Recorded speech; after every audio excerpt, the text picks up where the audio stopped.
নমস্কার। নাট্যপতি উপস্থিত সবাইকে জানাই সাদর আমন্ত্রণ।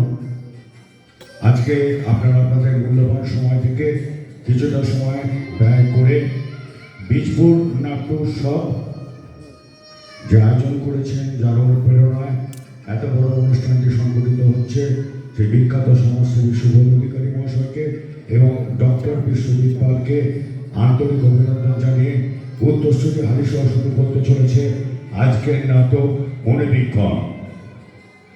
নাটক চন্দন সেন, পরিবেশনা হালিশহর উত্তরসূরি, শব্দ প্রেক্ষাপন শুভজিৎ সোম, আলো প্রেক্ষাপন আকাশ প্রসাদ। গভীর দুঃখের সঙ্গে জানাচ্ছি আমাদের বর্ষিয়ান সদস্য শ্রী হিমাংশু সেনগুপ্ত পরশু রাতে আমাদের থেকে চলে গেছে।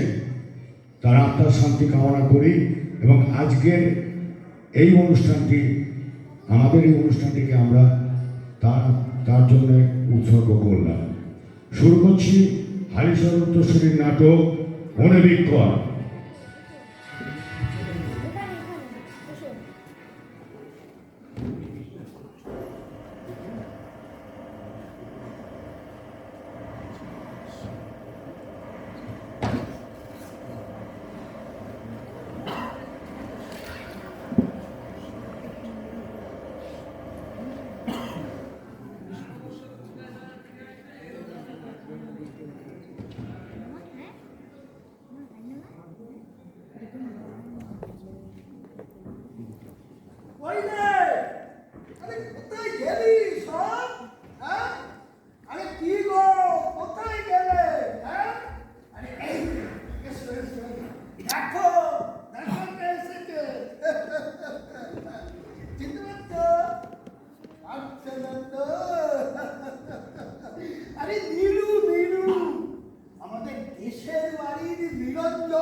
নিরঞ্জন চক্রবর্তী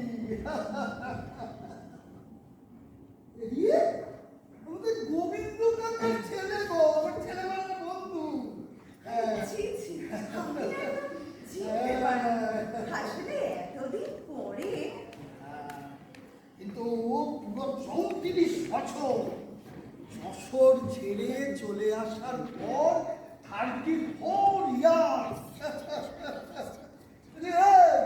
দাঁড়িয়ে কেন রে? বস বস বস। আমিও প্রথমে চিনতে পারি, আমরা ট্যাক্সি স্ট্যান্ডে দাঁড়িয়ে আছি। হ্যাঁ, হঠাৎ দিকে পুরো ভদ্রলোক সামনে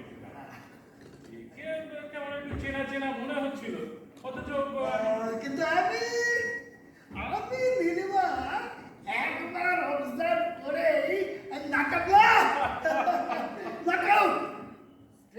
কথা একটা নির্চন্দন না, ও একেবারে জড়িয়ে ধরলো, বুঝলে?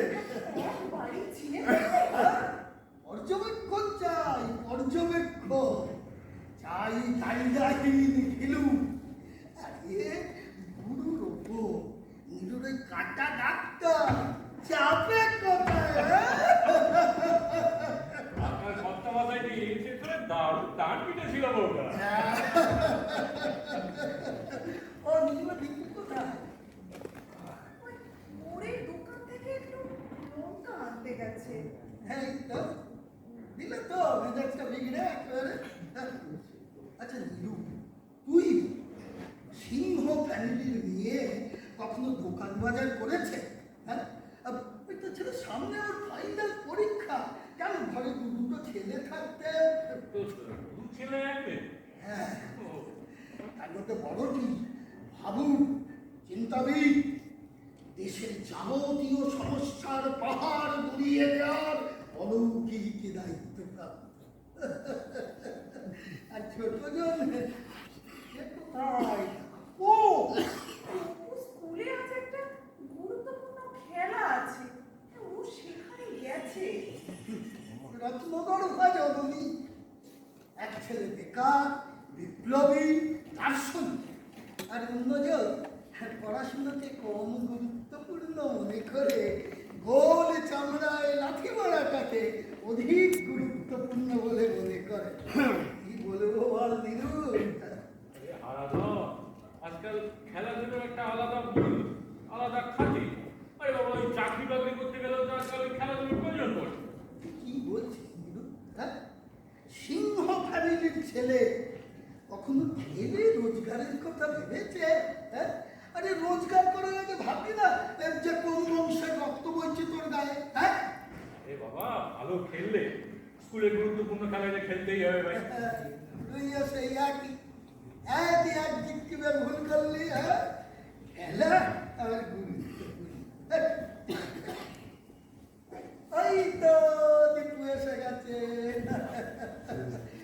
নাম করো মা, নাম করো your father's boyhood friend Nilu কাকু। আমার একমাত্র, বুঝলি, এবার ফাইনাল পরীক্ষা দেবে। অভাব দুঃখ কষ্টের মধ্যে পড়াশুনোটা কিন্তু ঠিক চালিয়ে গেছে। And I'm proud যে আজ পর্যন্ত একবারের জন্য মা হবে কাহিনী, বুঝলি? No failure in any examination. বাহ বাহ বাহ, ভেরি গুড, ভেরি গুড। যাও মা, একটু চা করে আনো নীলু কাকুর জন্য। হ্যাঁ? হ্যাঁ। ও শোনো, বিস্কুটটা রিটার্ন। হ্যাঁ, আপনার মেয়েটি কিন্তু বেশ হয়েছে বলতে। হ্যাঁ, আমি খুব লাকি, বুঝলি? একেবারে মায়ের মতন একদম। জানি বউঠানকে বিয়ের আগে আমি একবারই দেখেছি। লাকি গো, একবারেই সিংহ ফ্যামিলির বউ হওয়ার সৌভাগ্য অর্জন করেছে। বউঠান বরাবরই যেমন ছিল তেমনই মডেস্ট। সংসার তোমায় পরে বুঝিয়ে দেবো। দেখ দিনু, সংসারে তো ৬০-১৭ ঝামেলা, বুঝিসই, কিন্তু কোনো অভিযোগ নেই, বুঝলি? হ্যাঁ, সব তো ভাগ্য। কি বলেন ঠাকুরপো? হ্যাঁ বউ, আমি ভাবতেও পারি না যে আপনারা যে অবস্থায় আছেন, অথচ হারাধন সেই আগের মধ্যে প্রায় প্রতিবার রঘুরে কথা খুলবে। ওরে বন্ধু আর ঈশ্বরের কাছে কনফেস করতে কোনো লজ্জা নেই। আরাধন সেই আগের মতোই দায়িত্বজ্ঞানহীন, অপদার্থ। না না, বিশ্বাস করো, ওকে দোষ দিই না কোনোদিন। কেন দেবো? ওর কি বা করার ছিল? আমারও মনে পড়ে, তীর্থ হয়ে পড়েছি। থাকি অবশ্যই ৩ তলার বাড়িতে। ছেলে আমার ইঞ্জিনিয়ার, হাওড়া বান কোম্পানিতে চাকরি করে। অথচ সংসারে ছেলে আর ছেলের বউয়ের কাছে আমি একটু অথর্ব, বৃদ্ধ, একটা গলগ্রহ। তাই অত বড় বাড়িতে থেকেও নিজেকে মনে আশ্রয়হীন বলে মনে হয়। আরে এই সময়গুলোতে না সেই পুরোনো দিনগুলোর কথা মনে পড়ে। আমার স্ত্রী ভাগ্যবতী, ২০ বছর আগে ঠিক চলে গেছে। আর আমি ৩ তলার প্রাসাদে শুয়েও বেহালা বাজাচ্ছি। তাহলে তো এতগুলো বছর এই অন্ধকার স্যাঁতস্যাঁতে বস্তিতে কাটিয়ে আমাদের ভাষা হওয়া উচিত ছিল কান্না। স্রেফ সারা দিন রাত কান্না। আরে অনেক অনেক সুখে আছিস, তোদের দেখলেই বোঝা যায়। সত্যি বৌঠা, আপনাদের দেখে বড় ভালো লাগলো। হয়তো আপনাদের অনেক কিছু নেই, তবু যেন ওগুলো অনেক গুপ্তধন লিখনো আছে আপনাদের এই সিন্ধুকে। আমাদের সিন্ধুকে এই গুপ্তধন, এই শুনছো তো? এই গুপ্তধন আছে আমাদের সিন্ধুকে। যাই, কলিনা কি করছে? এই ফাঁকে ওর থেকে শুনে নি এই গুপ্তধনের রহস্যটা কি। দেখো, তুমি যেন বলতে গিয়ে এই পুরো কথায় শান্তনাটুকু ভেঙে দিও না। 3 যুগ ধরে এই বস্তির স্বর্গে আমরা কত ফুল ফুটিয়েছি। দোহাই তোমার, তুমি সেগুলোই বলো। তরুণের করোনায় কারখানা বন্ধ হয়ে যাওয়ার কথা, এই দীপুর আস্তে আস্তে কোমরে চলে যাওয়া চোখের কথা, তবু পড়াশোনা বন্ধের কথা, মাঝে মাঝে আমাদের এই বুক ভরা রাতের কথা। ভগবান, এসব বলেছি আমরা জানো? জানে 34 বছর পর ঠাকুরপো শান্তনা হারিয়ে বাড়ি ফিরে উঠান। বড় ভালো লাগে, বড় ভালো লাগছে। আপনি এতদিন পর এলেন। ঠাকুরপো, আপনার নিজের অনেক দুঃখ, কিন্তু এই একটা দিনের জন্য আমরা যশোরের গম্বুজওয়ালা সিংহবাড়ির মতো বিরাট হয়ে উঠলাম। ঠাকুরপো, আপনি বললেন কিনা আমরা কোনো কিন্তু বোঝা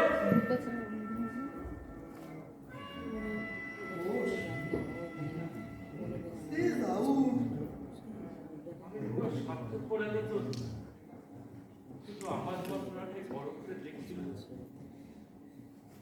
উঠান উঠান কত সহজে বুঝিয়ে দিল। এই তো চা এসে গেছে। ইয়ে বাবা, আবার পাঁপড়ও ভেজেছিস। Good good. দেখেছিস, বলেছিলাম না, যেমন মা তেমনি মেয়ে। দেখ, আপ্যায়নে কিন্তু কোনো ফাঁক নেই। নে, ব্রিটানিয়ার থেকে তো ভালো। দীপু মায়ের হাতে ভাজা পাঁপড় যে আমি বুঝছিস, চা চা। দারুণ দারুণ। আরে হতেই হবে, বুঝলি? ট্র্যাডিশন মাঝে মধ্যে বিদ্যুতের মতো ঝলসে ওঠে। যাও, তোমার তো সামনে পরীক্ষা।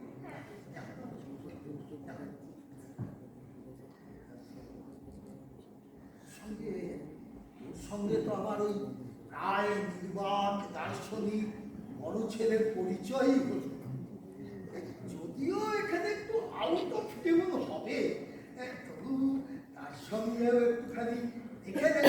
এক ঝলক দেখলেই বুঝতে পারবি নীলিমা কি বলতে চেয়েছিল। ও হয়েছে তো, চা খাওয়া হয়েছে।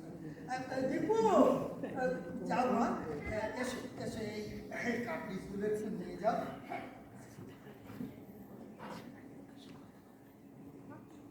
আর শোনো,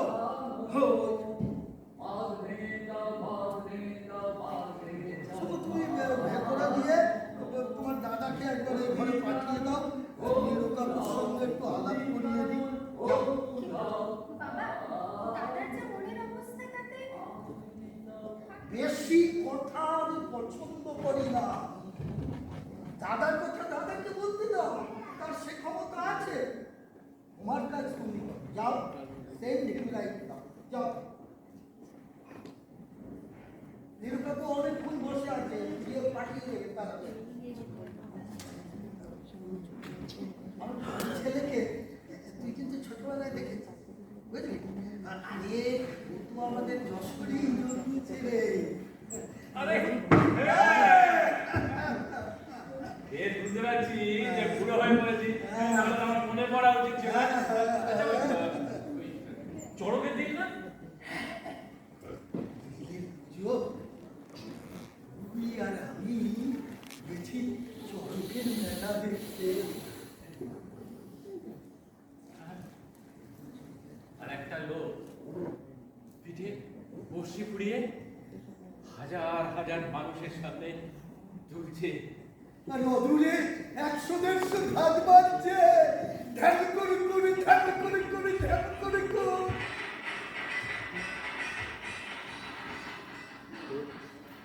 তোর মনে আছে গাজনের মেলা থেকে ওই একটা ওই হরিয়ার পাখি কিনলি, বললি গাজনের রাতে হরিয়ার পাখির মাংসের ভোজ। সারাদিন ঘুরে ক্লান্ত হয়ে সন্ধ্যেবেলা বাড়ির উঠোনে পা দিয়ে শুনে শাক বাজছে। কি ব্যাপার? আমি তো কিছুই বুঝতে পারিনি। হ্যাঁ? কি আশ্চর্য বল। আর তোর পিসিমা ওই দোতলার বারান্দা থেকে চিৎকার করে বলে উঠলেন, বাপ মিষ্টি নিয়ে আয়, ছেলের মুখ দেখবো। আর আমি বোকার মতো করলাম, আমার হাতে তো হরিয়ার পাখি।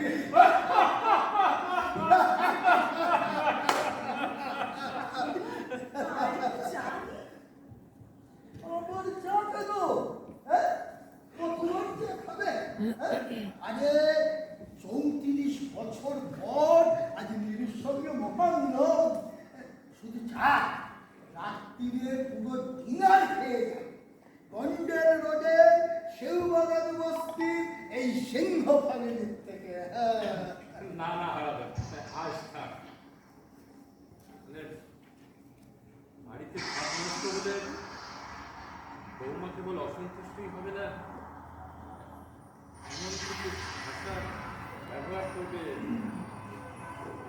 থাক, আমি নয় আর একদিন আসবো, অনেকক্ষণ থাকবো, খাবো, গল্প করবো, আর চলি।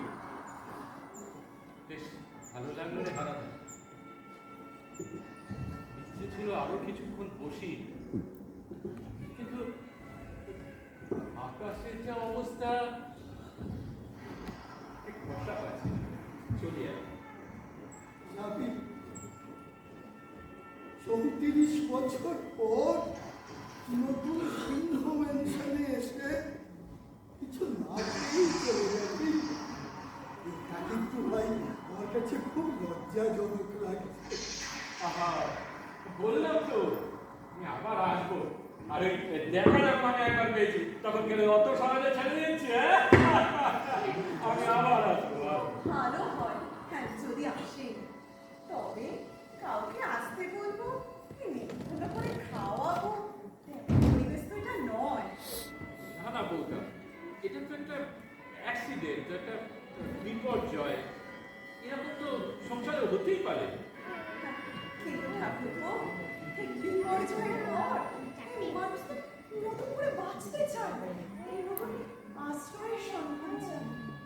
কিন্তু আমাদের ব্যর্থতাটাই শুধু বড় করে দিচ্ছে। আর সব কিছু ওর কাছে মুছে গেছে। বলো বেঁচে আছি, সব বলবে। আমাদের একটা বিরাট ঐতিহ্য আছে, সম্পদ আছে। আমার গ্রেট গ্র্যান্ডফাদার লেট নিবারণ চন্দ্র সিংহ শুধু যশোর কেন, সারা বাংলায় তার বিরাট বড় আসবাবের ব্যবসা ছিল। হ্যাঁ, আমি শাশুড়ির মুখে শুনেছি এই দুর্গোৎসব এই কিছুই বাদ যেত না। খুব ধুমধাম হতো তার সময়। এই দুর্গাপুজোর রাত্রিগুলোতে এই বাড়িতে কবিকালের আসর বসতো।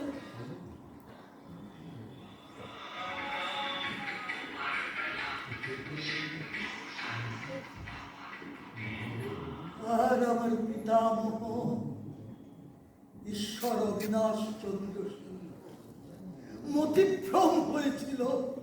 অত বড় আসবাবের ব্যবসা ছেড়ে সাবুর ব্যবসায় টাকা ঢাললেন, অনেক টাকা।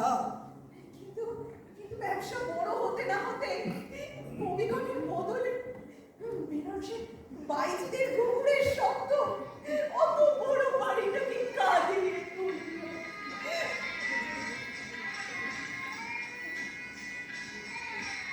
আর আমার পিতা ঈশ্বর সীতানাথ সিংহ ধ্বংসপ্রাপ্ত সাম্রাজ্যের অবশিষ্ট আসবাবের শেষ ঘুম পোকা যেটুকু ছিল তাও ঝাঁঝরা করে দিলেন রেশের মাঠে।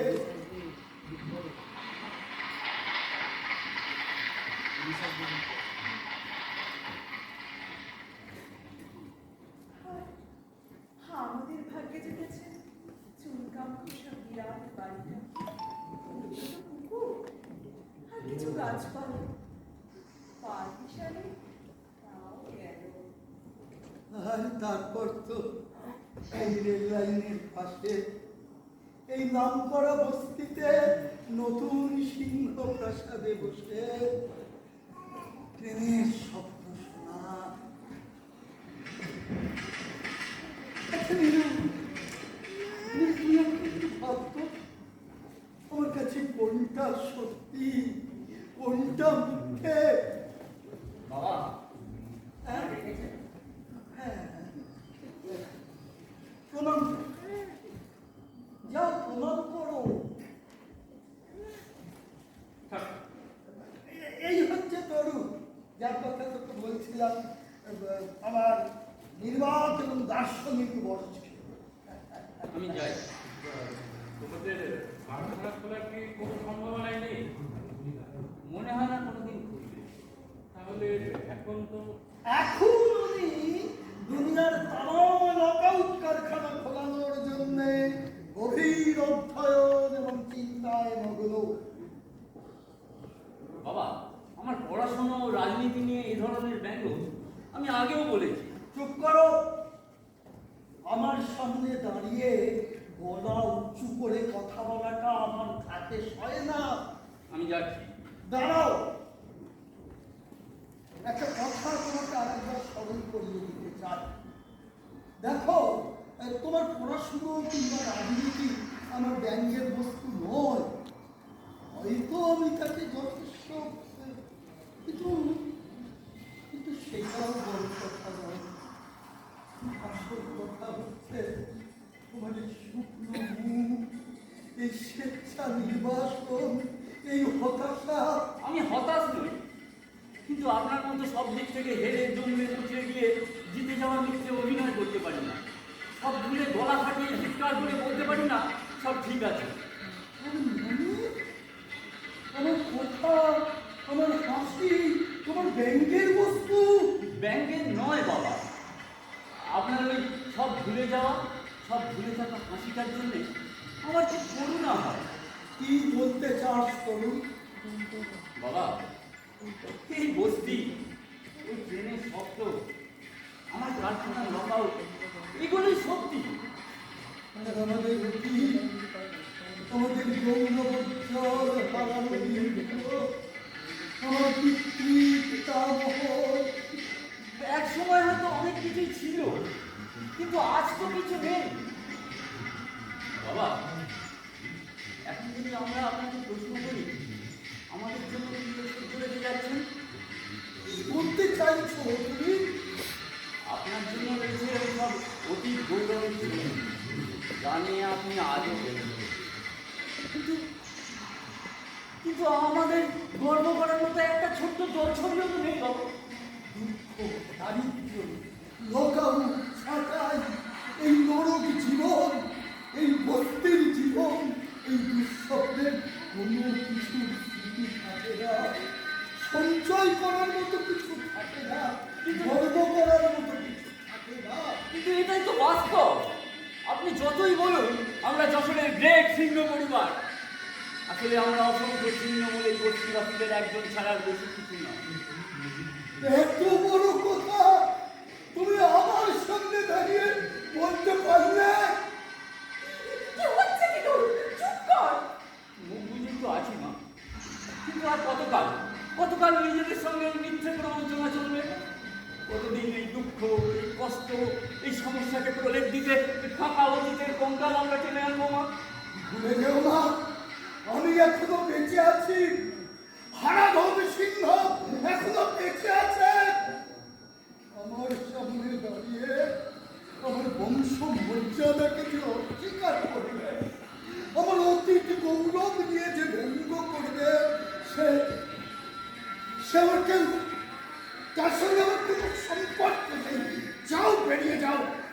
out! I said get out! ওগো শোনো, তরুণ! ওর কথাটা একটু বোঝার চেষ্টা কর। আরে আমার দুঃখটা কে বোঝে নিরু? কি হলো? এখনো না যাও, বেরিয়ে যাও। যে বংশ গৌরব ঐতিহ্য তুমি মানো না, সেই বংশের তুমি কেউ না। এই পরিবারের তুমি কেউ না। তুমি শুধু বস্তি, এই বস্তি যশোরের ভেজ সিংহ তুমি কেউ না। যাও, বেরিয়ে যাও, যাও, গেট আউট ফ্রম হিয়ার। আমার ক্ষমা করতে হবে। আপনি কষ্ট পেলেও এটা না মেনে উপায় নেই যে এটা বস্তু, কোনো প্রাসাদ নেই। আমরা তো কেউ কেউ নেই, এই সাধারণেরই একজন। আমি কোনো জমিদার নই, একজন শ্রমিক। এবং এটা সত্য, আজ আমার কাজ নেই। আমার কাছে এটা উলঙ্গ সত্য, আর এই সত্যটা আমি বারবার বলবো। Stop it! চুপ করো, বন্ধ করো তোমার এই বিপ্লবী আলাপ। I said get out at once. Get yourself out from here. আমি তোমাকে সহ্য করতে পারছি না। আমি সব সহ্য করতে পারি বাবা। না খেতে পাওয়ার যন্ত্রণা, মনের যন্ত্রণা, শরীরের যন্ত্রণা, কিন্তু একটা জীবন্ত মানুষ মৃত অতীতের কঙ্কাল বুকে আঁকড়ে আত্মপ্রবঞ্চনা করতে দিনের পর দিন, এটা আমি সহ্য করতে পারি না।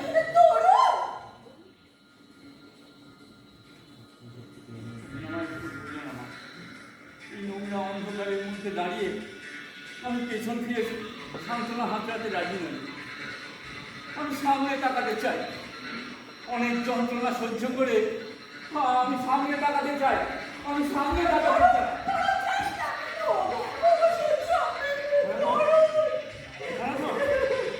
ছেলেটা এই ঘরটার মধ্যে বেরিয়ে গেল। হরমান ওকে আটকা, হরমান হরমান ওকে আটকা, হরমান।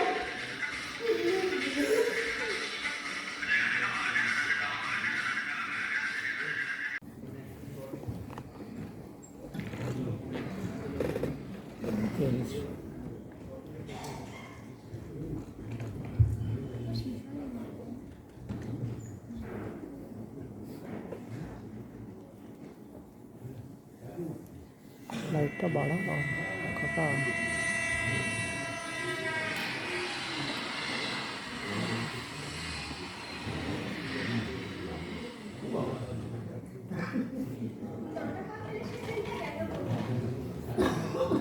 বাবা চাষটা বলেছিল কি হলো? ইচ্ছে না কেন? 10 দিন পর কাজ সেরে বাবা আজ বাড়ি ফিরছে।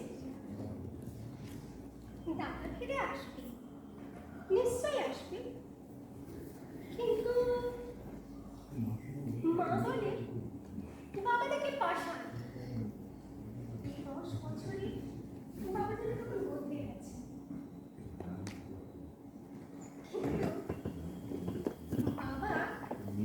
বাবা একটুও বদলায়নি। বাবা ঠিক আগের মতোই আছে, তেমন হইচই বকবক রোগড়ে। বরং মা যেন এই 1 বছরে কেমন বদলে গেছে। হয়তো বাবা নিজের সাথে দারুণ এক খেলা খেলছে, নিজের সঙ্গে অভিনয় করছে, প্রতি মুহূর্তে দগ্ধ করে নিজেকে ভাবছে বাবা এখন past, এখন আমি আর তপুই বর্তমান, আমার কলেজে পড়া, তপুর খেলা। কে? বাবা বাবা বাবা কি হয়েছে তোমার? কি হয়েছে বলো। মা মা বাবা এসেছে। বাবা তুমি আমার বলছো কেন বাবা? মা বাবা এসেছে, দেখো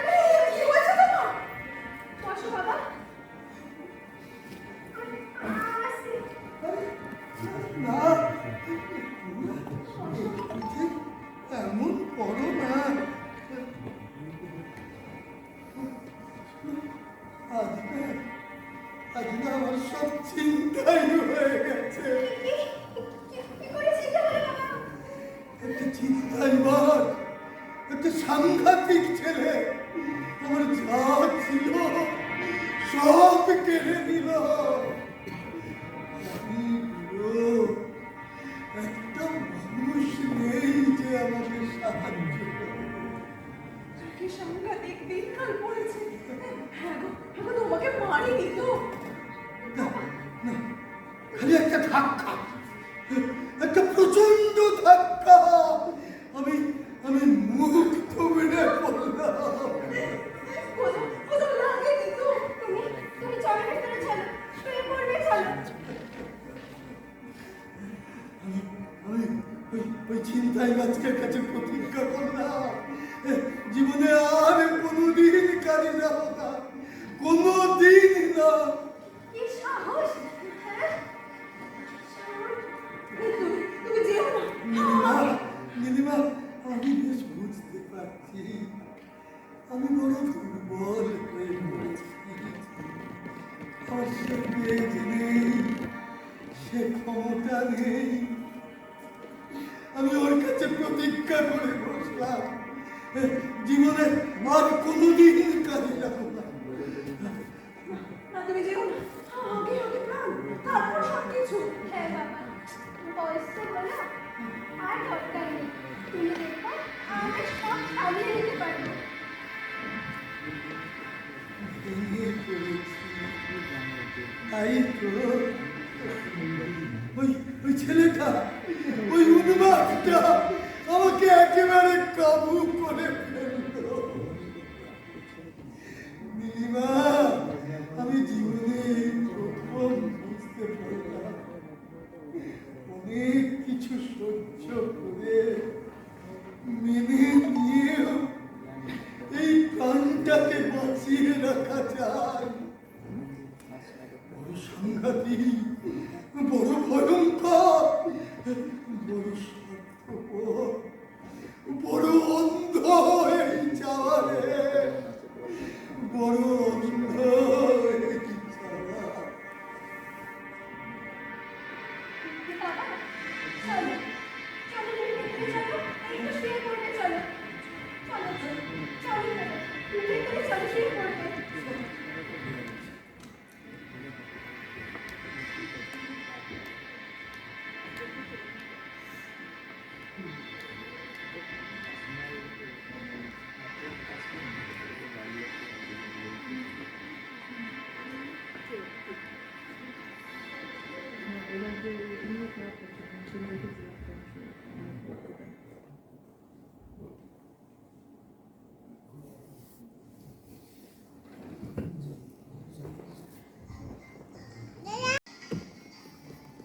আরে ও দীপু, দীপু, ওরে বেলা 9:30 বেজে গেল, এখন একটু চা দিবি না? হ্যাঁ, এই দীপু, চাটা দিয়ে তো চাটা করে আসতে পারি। হ্যাঁ, সংসারে কোনো কিছু একটা সব কিছুতেই এমন একটা ছন্দ ছাড়া তাহলে ভাব। বলি রোজকার মতো আছো, শুরু হয়েছে তো। এই বেলা 10টায় উঠে রাজা বাদশার মতো বাবু আয়েশ করে লেকচার দিচ্ছে। চা দিয়ে যা, লাখপতি বাবুর দাস দাসী তো সব। আমি খুব খুশি হব যদি ঝেঁটা মারি এই সংসারের মুখে এই কথা কটি বলে তুমি তোমার রোজ সকালবেলার সেবাটুকু শেষ করো। তার মানে কি পেয়েছো তুমি আমার? কি পেয়েছো? আমি পাগলের মতো বকবক করি, আমার কথার কোনো দাম নেই তোমার কাছে। বাবা, আমি দীপুর কাছে একটু চা চেয়েছিলাম। এই 40 বছরে আমি তোমায় যা যা বলেছি, তুমি ভেবেছো একটা শিয়ালের মতো তোমার সাথে কেউ করছে? আমি দীপুর কাছে একটু চা। কেন চাইবে? বলি রোজ বেরোবার আগে দীপুকে আপনা কাপের চায়ের জন্য দিতে হবে কেন? তুমি খুব ভালো করেই জানো যে তোমার কোনো কথার জবাব দেওয়ার ক্ষমতা এই 40 বছরে আমার হয়নি। এই জবাব দেওয়ার গুলো আছে, বলি বাপ হয়েছো, অথচ সন্তানদের মা, প্রতিদিন সকালবেলা লিটার মতো খাবে গুণদার বাপের চায়ে জল করছে ওনারে দয়া করে এসে চা করে নিয়ে যাও না আমার কাছে চা ঠিক আছে ঠিক আছে ঠিক আছে ঠিক আছে সত্যি কথা বলতে কি আগেকার দিন হলো না হারাধন সিংহ কখনো মেয়ে ছেলেদের এই চামুন্ডা মূর্তি বরযাত্র করতো না কখনো না। কি সাহসে করেছে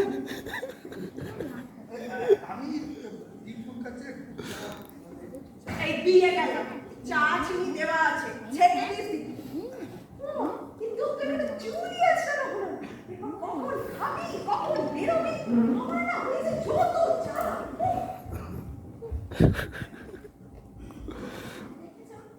খিটখিটে হয়ে গেছে মা কিন্তু আগে আমার খিটখিটে ছিল অভাব অভাব কি হ্যাঁ এই নিম্ন মধ্যবিত্ত সংসারের গৃহকর্ত্রী মানে মালগাড়ির পুরনো ইঞ্জিন বুঝলি বিশাল মাল বোঝাই গাড়ি চালতে হবে হ্যাঁ?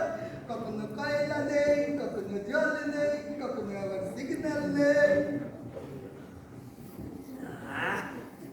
তোর মা যতই রাগ করে বুঝলি এই চাটা কিন্তু খুব ভালো করেছে বাবা আমি না খেতে যাচ্ছি হ্যাঁ যা যা তোর তো আবার দেরি হয়ে যাচ্ছে ওই শোন রে, তোর মাকে বলছিলাম তোর চেহারাটা কিন্তু দিন দিন খুব খারাপ হয়ে যাচ্ছে সপ্তাহে 2 দিন মাছ ডিম এগুলো খুব দরকার ও তো মনে পড়ে না যে তোর বয়সে আমরা কোনোদিন মাছ মাংস ছাড়া ভাত গিলেছি যশোরে সিংহ ফ্যামিলির মেয়ে তুমি অথচ যাকে শোন আমি ভাবছি বাবা কিন্তু আমি কাজে বেরোবো সে কি কথা কাজে বেরোবে মানে সেবার কাজে বেরিয়ে তোমার কি অবস্থায় হয়েছিল মনে আছে আরে ওটা ট্যাক্সি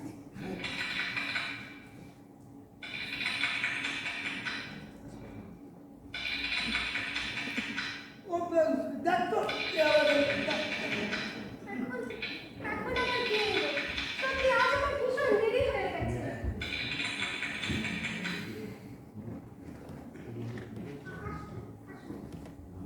বাবা তোমার সাথে দরকার আমি না আপনার সাথে মানে পরিবারের সকলের সাথেই আর কি। কিন্তু এখন তো কোনো ফটো না না আমি ভোটের ব্যাপারে আসিনি আসলে আমাদের ওই বেসরকারি সমীক্ষা সংস্থা শহরের বস্তির লোকেদের অবস্থা বৈচিত্র্য নিয়ে একটা সমীক্ষা করছে আর কি। কিন্তু কেন কি করে বলি বলুন তো আমার নাম শুভঙ্কর রায়। ওই ঢাকুরিয়াতে থাকি এই কয়েক মাস হলে চাকরিতে জয়েন করেছি আচ্ছা আর আমি হলাম শ্রী হারাধন সিংহ হ্যাঁ? আর ও হলো আমার মেয়ে দীপিকা মেয়ে আমার ওই একটি আর এ ছেলে এখন ওই একটি তাপস ছোট হ্যাঁ?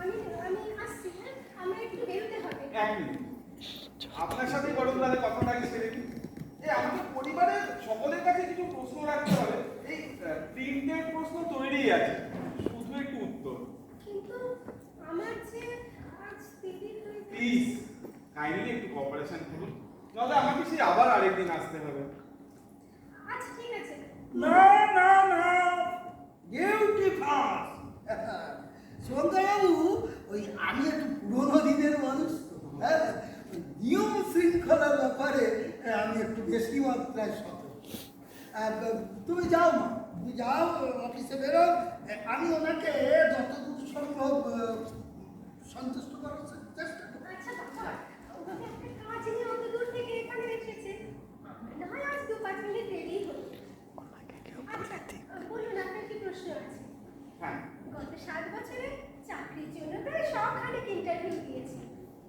তাই ইন্টারভিউটা এখন আমার কাছে দৈনন্দিন ব্যাপার বলতে পারি আমি কিন্তু শুভঙ্কর বাবু বিশ্বাস করি না যে দীপু কোনো ইন্টারভিউ খারাপ দিতে আসলে ওর তো কোনো ব্যাকিং বা রেফারেন্স নেই আর ওইটা না থাকলে এই যুগে চাকরি পাওয়াটা প্রায় অসম্ভব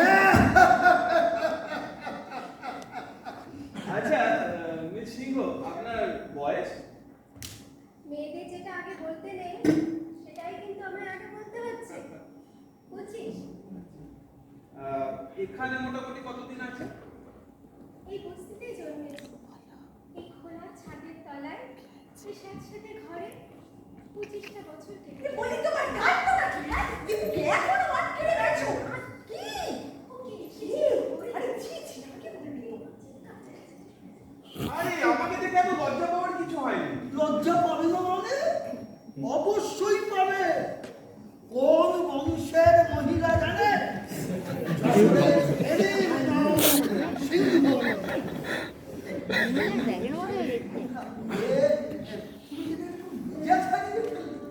তাও একজন বাইরের ভদ্রলোকের সামনে আরে আমি তো দেখতে পাই। দেখতে পাই, দেখতে পাই। না থাকলে তুমি কোনোদিন হারাধন সিংহর মুখের ওপর কথা বলার সাহস করেছ? মা তো বলছে। এই তুই চুপ কর তো। যা বস, যা বস। ওনার যা যা প্রশ্ন উনি করছেন সেই সব প্রশ্নের ঠিকঠাক উত্তর দিন। হ্যাঁ, তোমাকেও বলি এক ঘন্টা তুমি একেবারে লজ্জায় বলছে। আরে ওনাকে দেখলেও তো লজ্জা পাওয়ার কিছু নেই। উনি চাকরির প্রয়োজনে এই বস্তির বিভিন্ন ফ্যামিলির সম্বন্ধে খোঁজ খবর করতে এসেছে, বুঝলে? ও আচ্ছা, হ্যাঁ বসুন, আমি একটু চা করে আসি। হ্যাঁ, বেশ ভালো করে 2 কাপ চা। ঠিক আছে, ভালো করে চা। সুমুখবাবু, আপনি তাহলে যতক্ষণ ওই দীপুর সঙ্গে কথা বলুন। আচ্ছা। আপনার যা যা সব প্রশ্ন আছে, হ্যাঁ সেগুলো সেরে ফেলুন। হ্যাঁ। আর আমি ওই সেই ফাঁকে একটু চান করে আসি। হ্যাঁ, বুঝলেন? ঠিক আছে। হ্যাঁ, ঠিক আছে। খুব ইন্টারেস্টিং লোক, তাই না? হ্যাঁ হ্যাঁ, এরকম যত্নমৃত পরিবেশে বাবা যেন মাঝে মাঝে কেমন জীবন্ত হয়ে গেল। আরে আপনি দাঁড়িয়ে কেন, বসুন না। হ্যাঁ বলুন, আপনার কি কি প্রশ্ন আছে বলুন। হ্যাঁ আছে। বলছি এই বস্তিতে তো দীর্ঘদিন আছে, তো আপনার কি মনে হয় এই পর্যন্ত দেখা মানে আপনাদের 25 বছরের জীবন এই শহর বা বস্তির কোনো উন্নতি হয়নি? হয়েছে, নিশ্চয়ই হয়েছে, তবে তা প্রয়োজনের তুলনায় অনেক। আপনার চোখে কোনো একটা বিশেষ অভাব? কি বলি বলুন তো, আমার মাঝে মাঝে মনে হয় দুদিকটা তাকিয়ে দেখুন, কেমন আকাশ ছোঁয়া উঁচু উঁচু বাড়িগুলো বস্তির মতো দুদিক থেকে বস্তিটাকে পাহারা দিচ্ছে। আর কিছু না হয়, যদি একটা দিক একটু খোলা থাকতো, একটু সূর্যের আলো এই স্যাঁতস্যাঁতে ঘরগুলোতে যদি খেলতো, তাহলে কেমন লাগতো সেটা মাঝে মাঝে ভাবতো। অবশ্য অবশ্য তা কি করে সম্ভব বলুন? এত কথা না লিখতে পারবো না। যাই হোক, মোটামুটি লিখলাম। আচ্ছা, আপনি তো শুনলাম রোজগার করেন, আপনার প্রফেশনটা কি? চাকরি তো ভাগ্যে জেগে নেই। আহা, তবু কিছু তো করেন। এই যে রোজ সময় মতো বেরিয়ে যান। যদি বলি ব্যাপারটা প্রাইভেট, না, বলবো না। বলতে আপনি আপনাকে বাধ্য করতে পারেন না। আর লিখে রাখতে উত্তর দেননি। ধন্যবাদ আপনাকে। সময় নষ্ট করে আমার অনেক প্রশ্নের উত্তর দিলেন। দীপু ভাত বেড়েছি, খেয়ে যা। হ্যাঁ আসছি। আচ্ছা চলি। হ্যাঁ, নমস্কার। নমস্কার। সুভদ্রাবাবু, হ্যাঁ, বলুন। একটা কথা। আচ্ছা, আপনার এই সমীক্ষার উপর আমাদের ভবিষ্যতে কি কিছু নির্ভর করছে? মিস সিংহ, এতক্ষণ আপনাকে খুব হতাশ মনে হচ্ছিল, এবার কিন্তু মনে হচ্ছে আপনি একটু আশাবাদী। বাবার সাথে কথা বলুন, দেখবেন 62 বছর বয়স নিয়েও একটা মানুষ কতটা আশাবাদী হতে পারে। আমার তো মোটে 25 বছর। চলি, নমস্কার। হ্যাঁ, নমস্কার।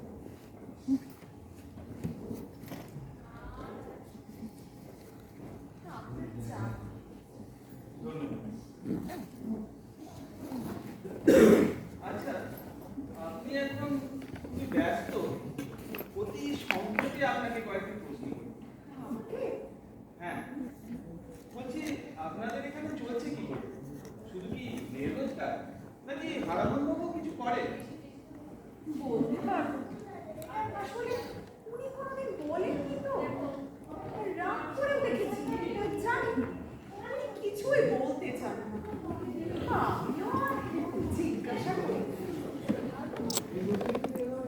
बड़ा भाई আমার শেষ প্রশ্ন আপনার কাছে। আপনার কোনো স্বপ্ন এখনো বেঁচে আছে? মানে মানে বিশেষ কিছু কল্পনা করে এখনো আনন্দ পান? এই বয়সে এই বস্তিতে জীবন কাটিয়ে আজও স্বপ্ন দেখবো? হ্যাঁ, বড় মজার কথা বললেন তো। না, তবু যদি কিছু থাকে আর কি। কি যে বলি, জানে মাঝে মাঝে হ্যাঁ একটা অদ্ভুত কথা মনে হয়। দুপুরে তো উনি ঘুমিয়ে থাকেন, দুপুরে ছেলে মেয়ে কেউ থাকে না,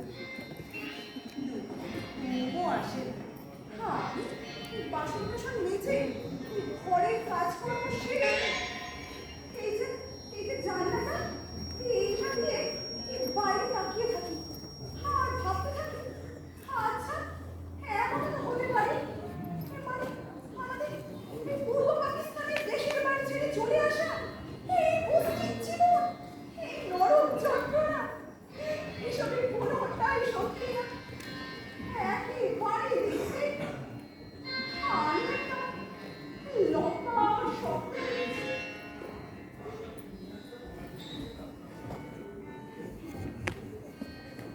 কেমন সৃষ্টি ছাড়া স্বপ্ন দেখলেন তো? সৃষ্টি ছাড়া? বোধহয় নয়।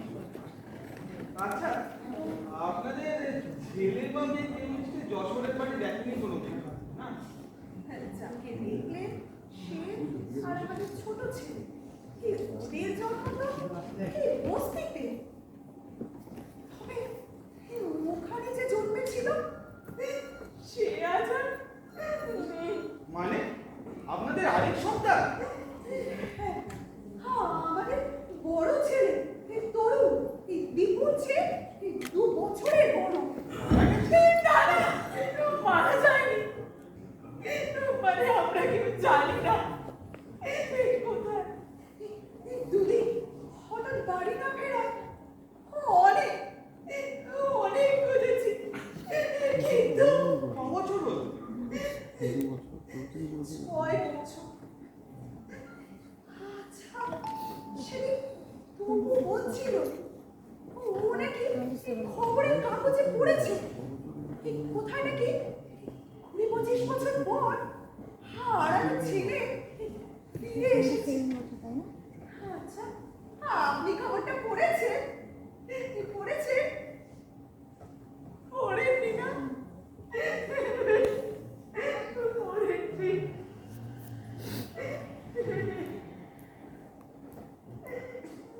বাবু, হ্যাঁ মায়ের সাথে কথা শেষ তো? হ্যাঁ, হয়ে গেছে। তাহলে মা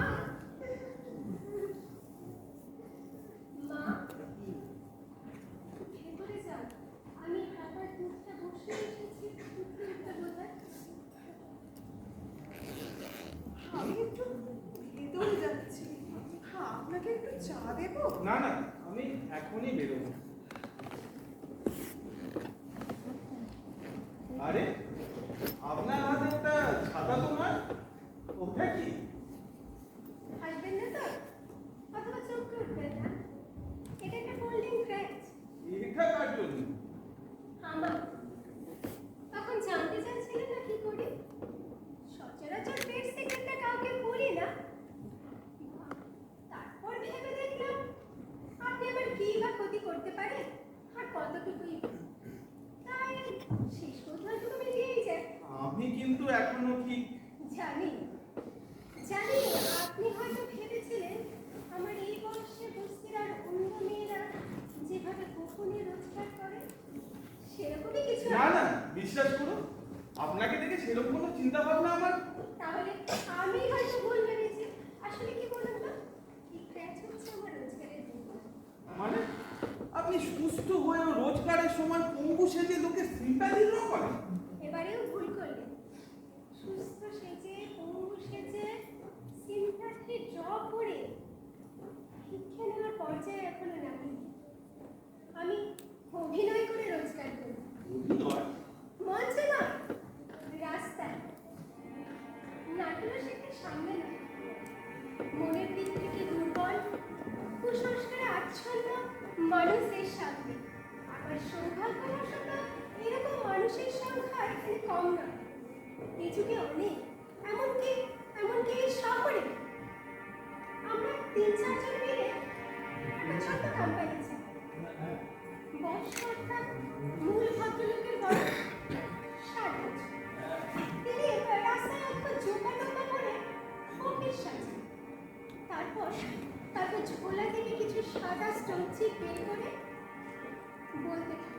আর তখন আমি আর আমার সঙ্গের দুজন ভিড়ের মধ্যে এসে হঠাৎ করে দাঁড়াই।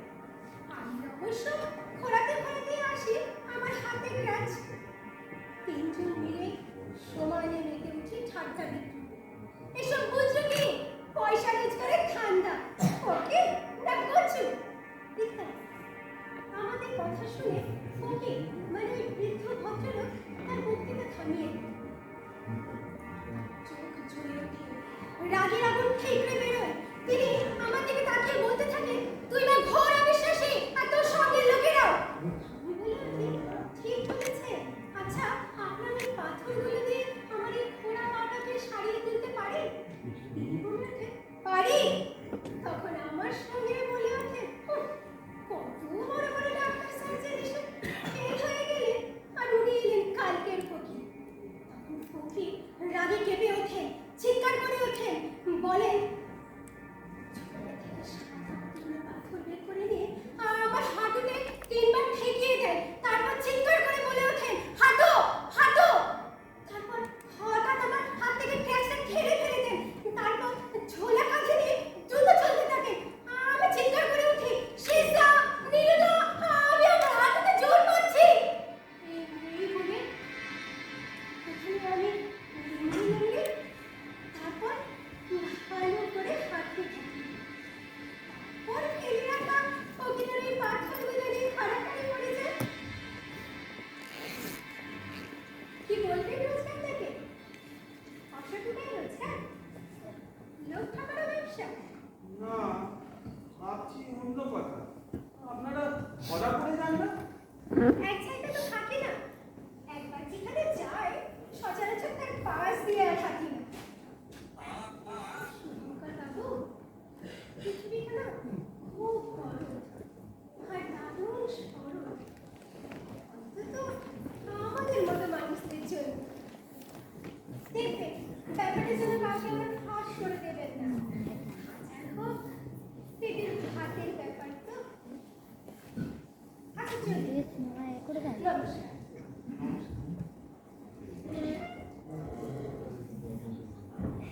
অদ্ভুত। মশাই দেরি হয় বুঝলেন? না, না, ঠান্ডা মশাই এখনো আছে বুঝলেন? মানে আমার বর্দা মানে ঠাকুরদার বাবা, শুনেছি গরমকালে পাক্কা 1.5 ঘন্টা চান করতে। সে চান ছিল দেখবার মতো। ও আপনাদের দেরি হয়ে যাচ্ছে না? না, তা নয়। আসলে আপনার এখানে এসে যে অভিজ্ঞতা হলো, তাতে মনে হচ্ছে পৃথিবীর 99% জানি না। তাহলে হানাথন সিংহের ফ্যামিলি খুব ইন্টারেস্টিং। হ্যাঁ, বলুন, মানতেই হবে। দারুণ, সত্যি দারুণ। আচ্ছা, আমার ইন্টারভিউ শেষ হলো, কিন্তু আপনার কাছে আমার এখনো 2টো প্রশ্ন করা বাকি। ঠিক আছে, তাড়াতাড়ি বলুন। না না না না, তাড়াহুড়ো করলে কিন্তু হবে না। একটু শান্ত মনে ভেবে চিন্তে উত্তর দেবেন। আচ্ছা, আপনার তো আরেকজন ছেলে আছে, সেটা তো আপনি আমায় বলেননি। তাহলে আমি পরিবারের লোক সংখ্যা জায়গাটা ঠিকঠাক লিখতে পারতাম। 4 নয় 5 হবে। কে বলেছে? নিরিমাছি আমি না থাকলেই এত বাজে বকে, এত নার্ভাস ফিল আরে করে বাবা, না। আপনি তো মিথ্যে কিছু বলেননি। আপনাদের আরেক সন্তান, আরে আপনাদের বড় ছেলে যে নিখোঁজ গত 6 বছর ধরে। তাই তাহলে অভাব, দারিদ্র আর এক সন্তান নিখোঁজ, এই তো আপনাদের যন্ত্রণার দিক। এভাবে বললে বলতে পারি। আচ্ছা, আপনি এখন আর রোজগারে বেরোন না কেন? বড় ছেলে নিখোঁজ হয়ে যাবার পর কাজে আর উৎসাহ পায় না, তাই না? না তা ঠিক নয়। আসলে আসলে কি জানেন, এখানে তো কেউ নেই। আমি আসলে কিচ্ছু না, একটা ধসে যাওয়া মানুষ, একটা ওল্ড ফসিল। আর বড় বড় বাড়তি আছে। অক্ষমতার যন্ত্রণা থেকে মুক্তি পেতে আমি অনেক বড় বড় বক্তৃতা মারি। আসলে আমি একটা হিন্দু। আমার মেয়ে আর ছেলের রোজগারের পয়সায় আমার এই ভাত থেকে বিড়ি এইসব। কিন্তু কিন্তু আপনি তো একটা সময় রোজগার করতেন। হ্যাঁ, করতাম। কিভাবে করতাম যদি কাউকে না বলেন, আপনাকে বলছি। কেউ জানে না, মিনিমাও জানে না। আপনাকে কেন জানি না, খুব ভালো লেগে গেছে। চাকরির জন্য হোক, আমাদের কেই বা নেই। আমি মশাই কঙ্কালের ব্যবসা করতে আসে।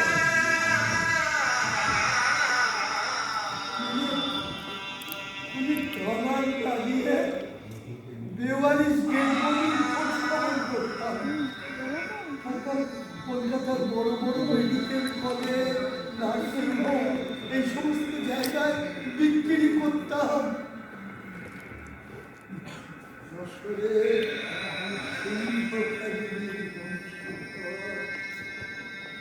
জীবন ধারণের জন্য ডেড বডির ব্যবসা করেছে। কি কথা প্রকাশ্যে বলা যায় বলুন? কিন্তু ছাড়লেন কেন? ছাড়বো না কেন বলুন?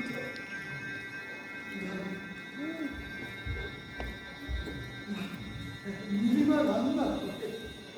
আচ্ছা আচ্ছা, আমি তো একটা মানুষ, একটা লিভিং হিউম্যান বিং। আমারও তো প্রাণ আছে, মন আছে, আবেগ আছে, যন্ত্রণা আছে। হ্যাঁ, তা তো আছে। সেদিন ছিল একটা ঝড়ের রাত। আমি খবর পেয়ে চলে গেছি খড়গপুরে। ওরা নিয়ে এলো। সাধারণত আমি কত ডেড বডি দেখি না। কলকাতায় ফিরতে ফিরতে ভোর হয়ে গেল। সঙ্গে বন্ধু তো বলল, বাবু ফার্স্ট ক্লাস ডেড বডি, একেবারে পাগলাই জোয়ান ছেলে, হাড়গুলো দারুণ পুরুষ্টু।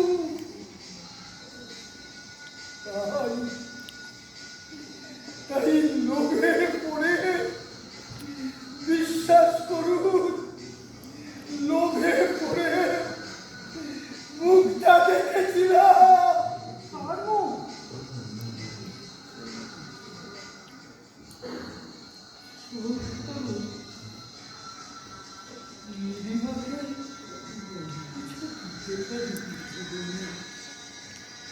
কিচ্ছু না,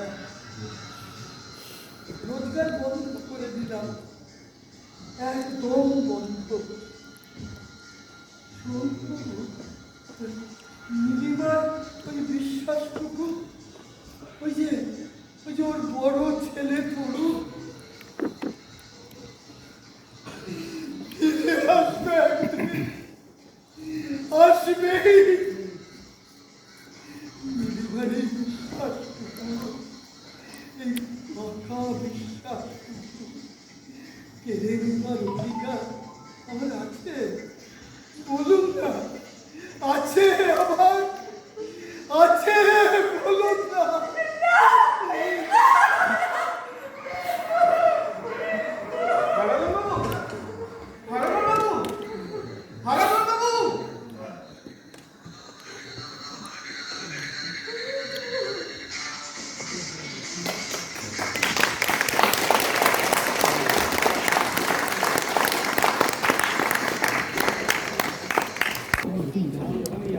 এরপরে আমাদের নাটক বাংলার শিলচরের নবাব। জোরে হাততালি একবার। এবার তো অনেক লোক হয়েছে, একটু হাততালি হোক।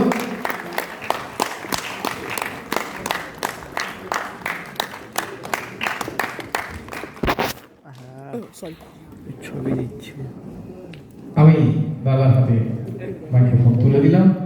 ওনার কাছ থেকে ওনাদের দলের সম্পর্কে শুনবো এবং সমস্ত কলাকুশলীদের সাথে একবার পরিচয় পর্ব শুরু। আস্তে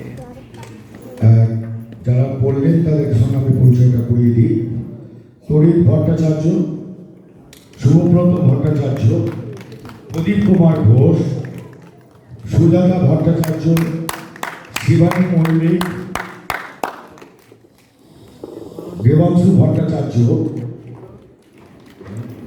শুভজিৎ সোম, যে আমাদের শর্তপক্ষেপণ বললেন, এবং আলোকে আকাশ প্রসাদ। সকলকে উত্তরসূরির তরফ থেকে অসংখ্য ধন্যবাদ জানাই যেভাবে বীজপুর নাট্য উৎসব কমিটি সমস্ত বীজপুরের দলকে নিয়ে একত্রিত করে যে হালিশহরের বুকে, বীজপুরের বুকে যে আলোড়ন তৈরি করেছে, নাট্য আলোড়ন তৈরি করেছে, তার জন্য সাধুবাদ জানাই সকলকেই। সভ্যবৃন্দ থেকে শুরু করে সমাজসেবী সুবোধ অধিকারী মহাশয় এবং ডক্টর বিশ্বজিৎ পাল মহাশয়কে আন্তরিক অভিনন্দন জানিয়ে আমরা বিদায় নিচ্ছি।